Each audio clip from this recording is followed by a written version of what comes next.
What's up, guys? Mark here at Wired Kustoms Motorsports. We just now got complete with the 2012 Toyota Camry. What we did was a backup camera, standard backup camera, but however, we used the one that has the active lines on there. Active lines, in my opinion, if you're going to do a backup camera, you need the active lines. Why not? It's like $50 extra, and you're getting a lot for your money. We also did a radio, Sony AX-5000, Apple CarPlay, Android Auto unit. Let's go in and check it out.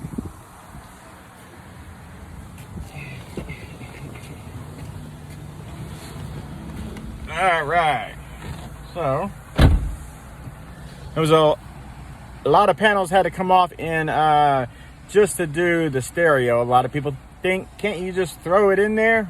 It shouldn't be too long. No, this was an 8-hour job to do the camera and the stereo, but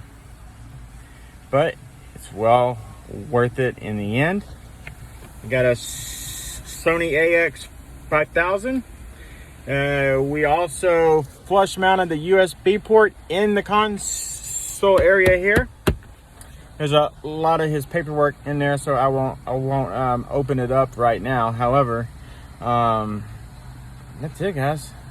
2012 Camry, stereo, and we did an I-beam backup camera. So this part will still close. If you guys have any questions or want to discuss about pricing, we are always here to help at Wired Kustoms Motorsports, 682-312-8817, or visit Wired Kustoms, Customs is with a K, motorsports.com. Thank you.